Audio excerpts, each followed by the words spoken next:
Hello and a very good morning to everyone. Welcome to the daily current affairs analysis of the Shankar IAS Academy, and today's video is for the date of 6th of June 2025. So before moving to the articles to be discussed, there's just a few announcements to be made. Here our Shankar IAS Academy is launching their new General Studies Prelim Comes Mains batch, which starts from the 6th of June 2025, and the CSET new batch is starting from the date of 23rd June 2025. So interested students can look into the website to get the details. Now these are the topics for discussion. The first article discusses about Prime Minister's Modi visit for the BRICS summit. The second article discusses about US travel ban. The third article discusses about Chenab's railway bridge. The fourth article discusses about the Asian Development Bank, and the fifth article discusses about Sri Lankan civil war, assassination of Rajiv Gandhi. So these are the topics which were taken, and all of these are from both the Indian Express as well as the Hindu paper. Without any delay, let's move into the articles discussion one by one. Now moving on to the prelims article, here Modi likely to attend BRICS summit in Brazil next month, and topics like countering terrorism post Operation Sindoor would be a key theme for India, and also bringing in possible initiatives to find alternate trade currencies, and he would be attending the BRICS 11 summit in Rio by July. So let's look into the basics of the BRICS overview. Looking into the origin, the term BRIC was coined by Jim O'Neill, who was an economist in Goldman Sachs in 2001, and it was formalized in 2006. So here the abbreviation for BRIC is for countries Brazil, Russia, India and China. So the name was coined in referring to the emerging economies of the society. So here the first summit happened in 2009, which is in Russia, and later the BRIC was termed as BRICS by South Africa joining the organization in 2011. So looking into the expansion in 2024-25, there have been countries including Egypt, Ethiopia, Iran, Saudi Arabia, UAE, Indonesia, that is to BRICS 11. So there are 11 countries totally in the BRICS. The summit, which includes new members like Saudi Arabia, Iran and Indonesia. So this summit would be including these three members. So here plus 3 members would be joining, and it will focus on South to South cooperation, reforms of global institutions, especially for current global and economic developments such as the IMF, International Monetary Fund and the World Trade Organization, their role, and looking into the economic integration.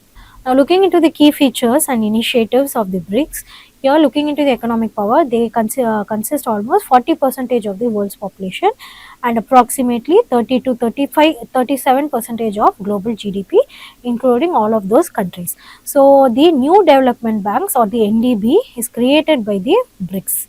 So this bank focuses mainly for infrastructure and sustainable development, and they provide contingent reserve arrangement, that is the CRA, where there is balance of payment support. So here they provide payment support to short term goals for countries who are going fiscal and policy constraint. Now looking into the pillars of the cooperation, these are the main focus. First is for political and security cooperation, next is for economic and financial cooperation, and finally to boost cultural and people to people behavior cooperation. So looking into their structure, they are informal group and there is rotating chairmanship among the BRICS organization itself. Now what is the significance of this 2025 BRICS summit? First, there is geopolitical realignment. So here there are through the existence of different geopolitical contentions by US and their strict unilateral policies which are emerging, or Russia, Ukraine. So here there has been focus on multipolar world and challenge to the West as the BRICS to be brought in, and there is enhancement of India's role. So here post Operation Sindoor and Modi's presence, here there would be possible meet with China. And next is institutional reforms. Here IMF and the WTO reforms have been brought in higher focus and strong NDB role. Next is there is changes of currency talks such as de-dollarization and discussions, as no consensus has been expected until now. And there has been global dynamics where after the G7 meetings, BRICS can be seen as an alternative forum for inclusion of the South to South presence. So here their theme is to strengthening the cooperation in the global South altogether, for more inclusive and sustainable governance. So these are the significance of BRICS summit, especially in today's era. So I hope the article is clear. So give a basics on the BRICS organization. So let's look into a prelims practice question. Which of the following nation was not an initial members of the BRICS? So we all know the answer is C, South Africa. Moving to the second news here, titled Train over Chenab, with PM Modi set to inaugurate it. What went into the building? World's tallest railway bridge. So here, looking into the Chenab bridge inauguration, it is built at the cost of around 1400 crore. Here the Chenab bridge is the highest rail and arch bridge in the world and is considered a marvel in civil engineering. So this bridge will be inaugurated by PM Narendra Modi on June 6th of 2025, and it is the tallest railway bridge in the world. So they are part of the Chenab railway bridge system. So here the railway bridge system consists of Udhampur, Srinagar and Baramulla railway link. So here they stand to connect with the Kashmir Valley, to connect with the rest of the India. So this Udhampur Srinagar Baramulla railway link is a strategic and a geographical railway link to connect the Kashmir Valley with the rest of the India, and they are part with the Chenab bridge. So let's look into the details of the Chenab railway bridge. Here it is located in the Bakkal and Kauri villages in the Resi district of Jammu and Kashmir, and they are built over the Chenab river. And looking into their height, this is the height of which is above the river bed, which is 35 meters taller than the Eiffel Tower, making them the tallest bridge. And the length is 1315 meters, and their type is steel arch bridge. So they are the tallest arch bridge, and they are designed to withstand the earthquake up to magnitude 8, and wind speeds up to 266 km per hour, and the speed capacity is up to 100 km per hour.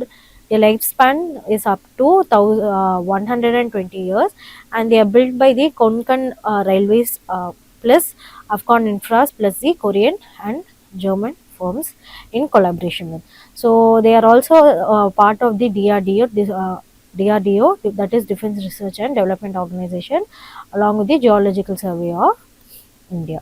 So these are the details when it comes to the Chenab railway bridge, making them a marvel in the civil engineering. Now let's look into brush up the details of the Chenab river. So here it originates from the Baralacha Pass of the Himachal Pradesh.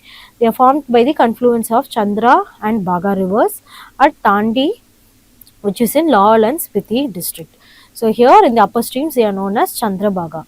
So they flow through Jammu and Kashmir and into Pakistan, and they are tributary of the Indus River system as a part of mainly from the as a part of the Punjab. That is why it is known as Panch river system or the five river system. So here they are part of the Western River under the Indus Water Treaty of 1960.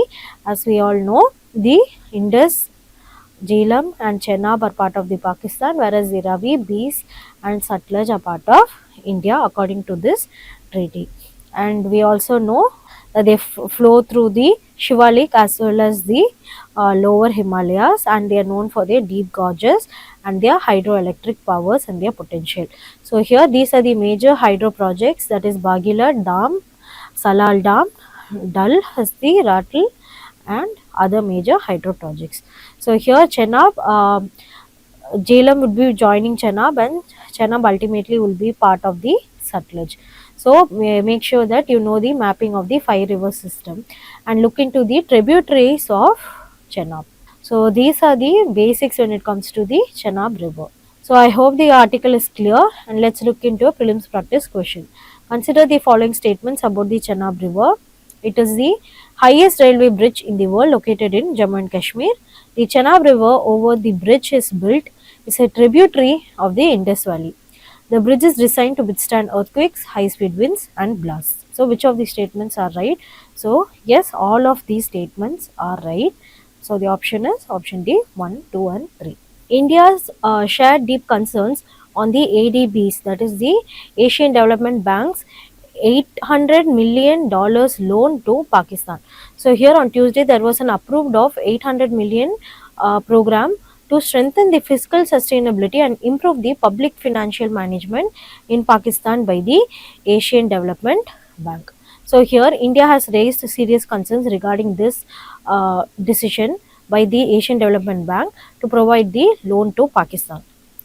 First, let's see what are the opposition concerns here to the loan. Here, India has opposed it and raised concerns as the misuse of funds, as these funds, as per India, they are feeling that it is mostly for the military as well as for the defense sectors. So here they have criticized the lack of progress on Pakistan's macroeconomic reforms, as there has been only focus on military and defense. So they have India has pointed out the declining tax revenues versus rising military spending. So even though there is declining tax revenues, there has been increase in the military spending. So here the tax to GDP ratio in Pakistan have fell from 13 percentage, that is the for the financial year of 2018 to 9.2 percentage for the financial year of 2023. So here tax to GDP ratio is the percentage of how the tax revenues, how the GDP is converted to the tax revenue. So here the formula is tax revenue by the GDP of that particular country into 100. So this percentage is very important to know the fiscal policies, to know the tax administration system as a base to know about the policy maintained for a country. If the tax to GDP ratio is low, then then the tax system is very narrow based. So here comparing the tax to GDP ratio, it has been very reduced, even though there has been increasing spending in the military sector. So comparing to the Asia Pacific average when it comes to tax to GDP ratio is 19.0, it is 19 percentage, where compared to this percentage, Pakistan's overall tax to GDP percentage is very low. So even though despite the low revenues, the defense expenditure has increased significantly. So this has been raising a lot of security and governance concerns. Here, Pakistan's military dominates economic policy even under civilian rule. So here there has been only concerns over the spending of the military as well as defense, and this sector dominates rather than comparing to the economic policy sectors, and which is even under civilian rule. So it results in policy instability and reform reversals, and this can bring in cross-border terrorism escalation as regional insecurity and economic risk are in rise in concerning to this tax to GDP ratio. So within the scenario, giving this loan stands as a criticism for country India. So this is the crux of the article. Now let us see the few basics about the Asian Development Bank. So looking into the establishment and structure, it was founded in 1966 and the headquarters in the Manila of the Philippines. So here the members are 68 members, 49 from Pacific and 19 others. So here their motto is to fighting poverty in Asia and the Pacific region. And the objective is to promote sustainable economic growth.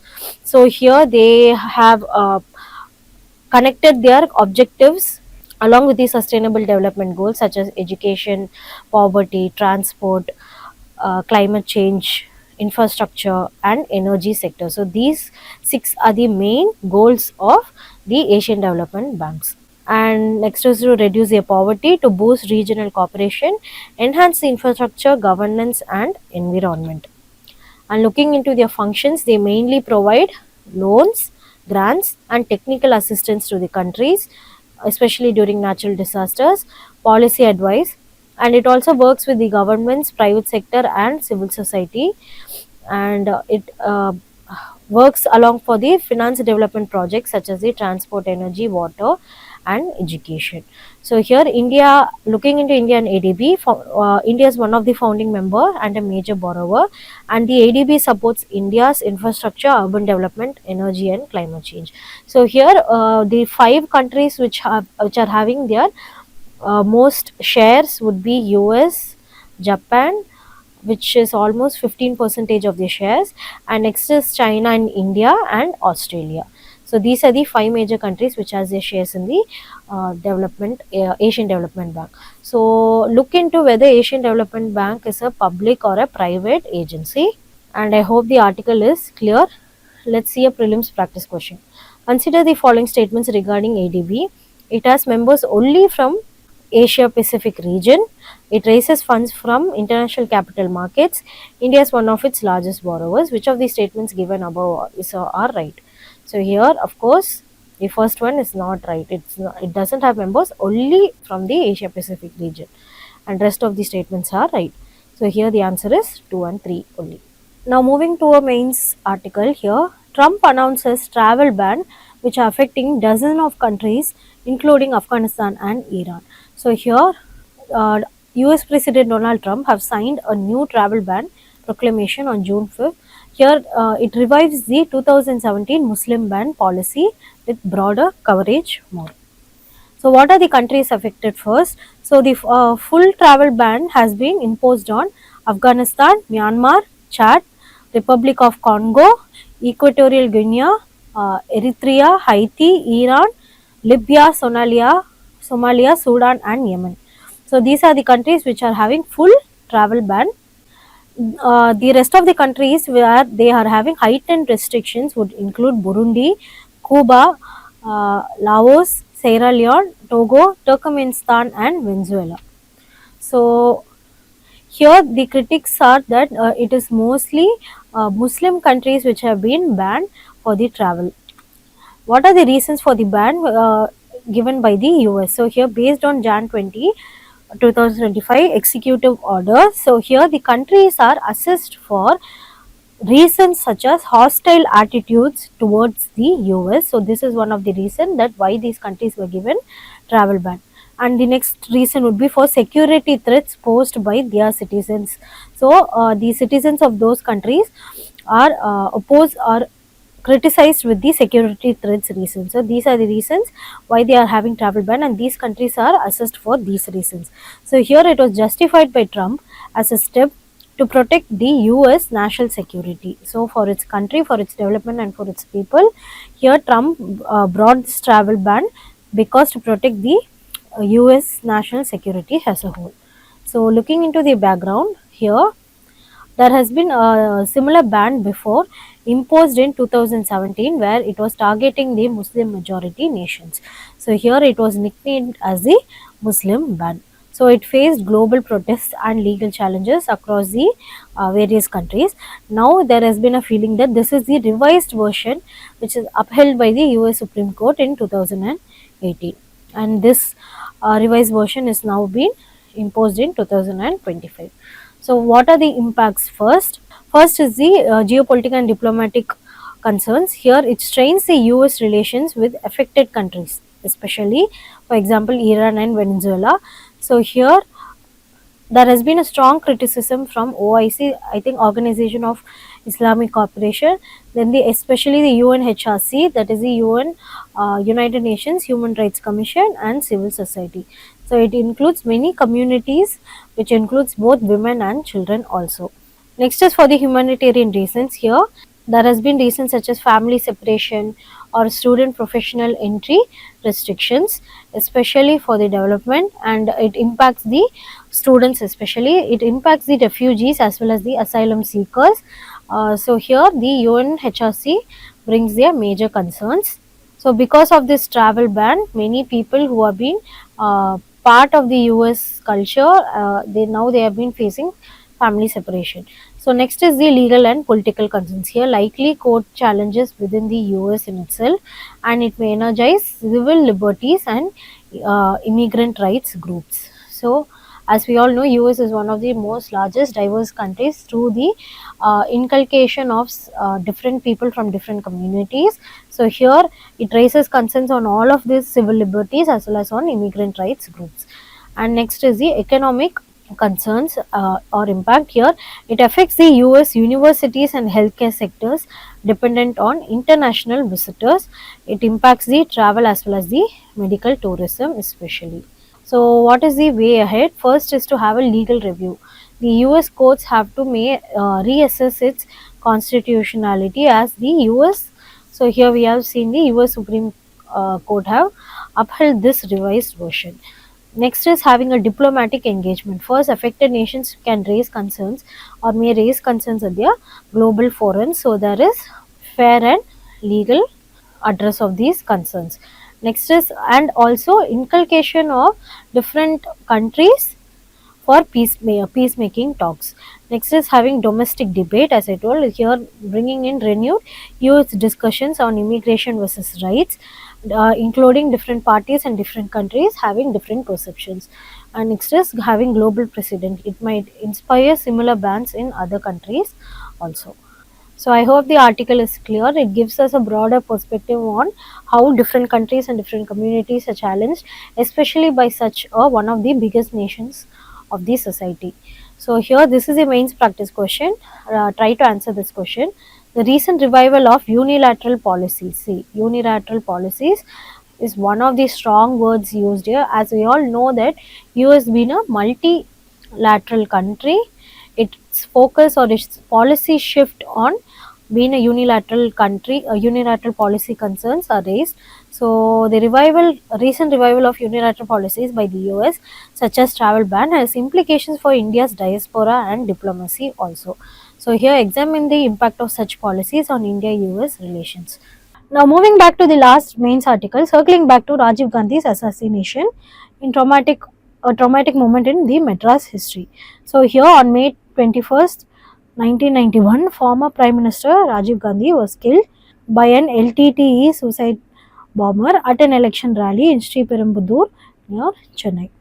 So here the impact is it shocked the nation, it changed India's political landscape, and it has its impact even now. So this is one of the most important historical or traumatic event that we have to keep in mind. So looking into the background, it is part of the Sri Lankan civil war. Here the conflict is between Sri Lankan government versus the LTT, that is the liberation tigers of the Tamil Eelam from the year of 1983 to 2009. So here the goal was to have a separate Tamil state in the north and east of Sri Lanka, and here India's role was mainly by the India Sri Lanka Accord, which was signed by 1987 by Rajiv Gandhi, and also by the India Peacekeeping Force deployment to disarm the LTTE. That is why it led to the assassination of Rajiv Gandhi. So this is the background. So here why the LTT targeted Rajiv Gandhi on the deployment of the India Peacekeeping Force military actions, and also planned assassination as a retaliation, and also on the blaming on for the Tamil civilian as well as the LTT deaths. So this is the background. Now what was the impact? So background, so we have taken a understanding on what was the background. So here looking into the impact, which is more important, first looking into the political change. Here the leadership vacuum was given in Congress, and it was the start of the coalition politics era by with Narasimha Rao, and also short sympathy wave in 1991 elections. Now looking into the social impact, here there was national grief and fear over political violence. Then there was shift in Tamil identity politics as well, and also uh, the support groups as well as for the non-support groups in Tamil Nadu for both LTT as well as for the government. So this brought in the discourses and many ideologies and perspectives within the Sri Lankan government as well as the Tamil government. And looking into the security and governance impact, it revamped the VIP security. Special police groups were strengthened, stricter anti-terror laws. LTT was banned in India. Here looking into foreign policies, they were bringing in cautious regional intervention policy, shift to more humanitarian support for Sri Lankan Tamils, and also bringing in cultural impact, as this national tragedy was akin to Gandhi and Indira Gandhi, as well as it inspired films, books on extremism and betrayal, and the role of media was very much into it. So what would be the way forward here? To strengthen the internal security, they brought in the better intelligence, coordination and modern surveillance, enhancing the VIP protection, regular threat assessments, advanced training for the group members, cautious regional diplomacy to avoid military involvement, and focusing more on humanitarian aid and focusing on the civil liberties. Next, preventing radicalization to promote education, monitor extremist content. This was one of the major outcome. To protect the democratic institutions, to have on political accountability and bipartisan security for all of the bipartisan organizations present, and encourage national reflections to preserve memory through education and memorials. So I hope the article is clear. This is the main question. Sometimes intervention for peace can set a chain of fire.